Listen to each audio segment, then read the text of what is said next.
Hello students, welcome to my YouTube channel.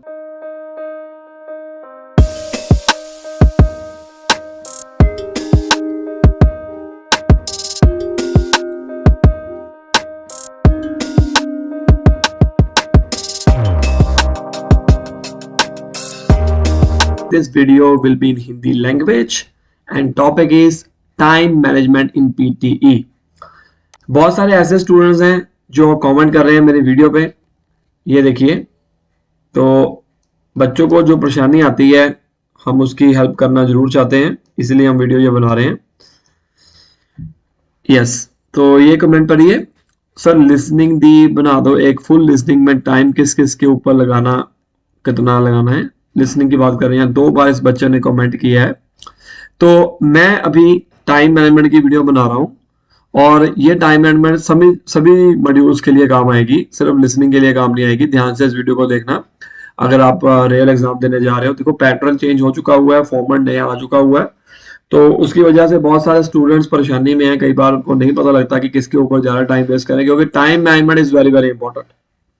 अगर आपका time manage नहीं होता है तो आपके अच्छे स्कोर नहीं आ सकते, पेपर मिस हो जाएगा। तो सबसे पहले हम बात करते हैं स्पीकिंग सेक्शन में। स्पीकिंग सेक्शन में देखो इतनी दिक्कत नहीं आती है बच्चों को। इसमें एक गोल्डन रूल याद रखो, जब भी आपने कंप्लीट कर लिया आपने नेक्स्ट बटन के ऊपर क्लिक कर देना है, दैट्स इट, और कुछ करने की जरूरत ही नहीं है। अभी देखिए रीड अलाउड में 35 सेकंड्स है आपके पास, 35 सेकंड्स आराम से बोलो और सॉरी प्रेपरेशन करो। देन आफ्टर आप अपना जो रीड अलाउड है वो ऑब्वियसली बात है 25 और 30 सेकंड्स के बीच में कंप्लीट कर लोगे।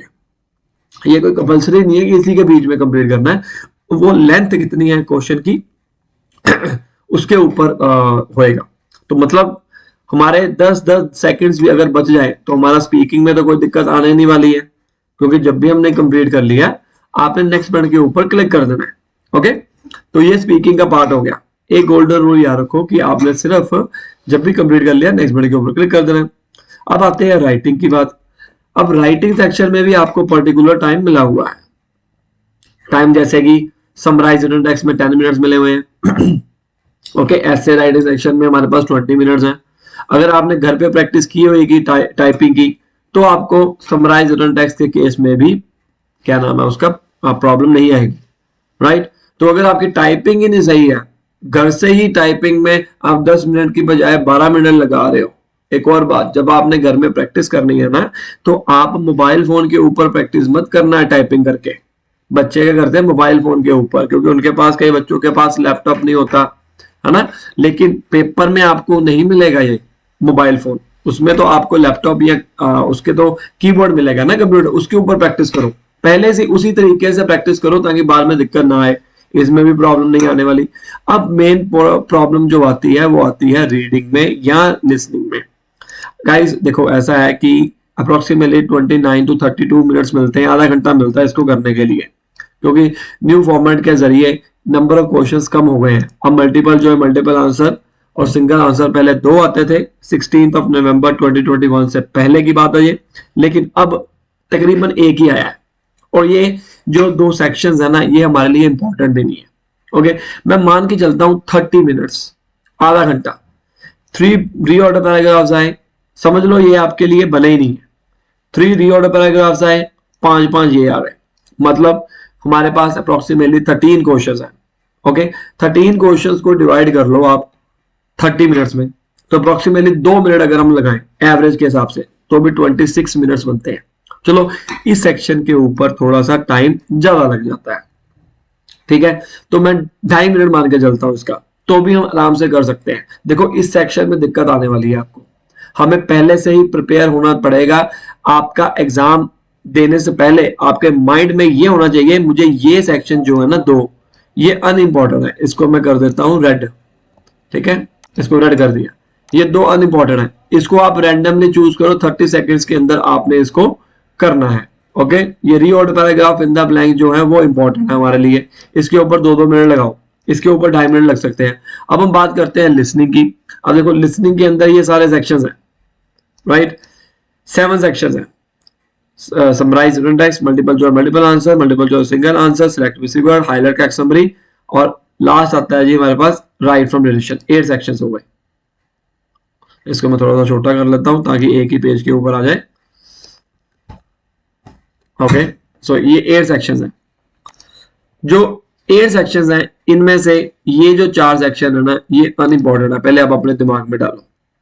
अनइम्पोर्टेंट का मतलब ये है कि इसके ऊपर हमने ज्यादा टाइम वेस्ट नहीं करना, बल्कि मैं तो कहता हूं इसका रैंडमली कोई भी आंसर चूज करो।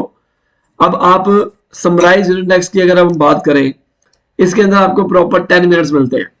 10 मिनट्स में आपने समरी लिखनी होती है 50 to 70 वर्ड्स के बीच में। फिर वही बात आगे घुमा फिरा के, अगर आपने घर में प्रैक्टिस नहीं की है टाइपिंग की तो आपका ये कंप्लीट नहीं होगा, मिस हो जाएगा, नंबर कटेंगे। फिर आप में कहोगे मैं तो वैसा का वैसा लिख के आया था, लिख के आई थी, ये गलतियां होती है।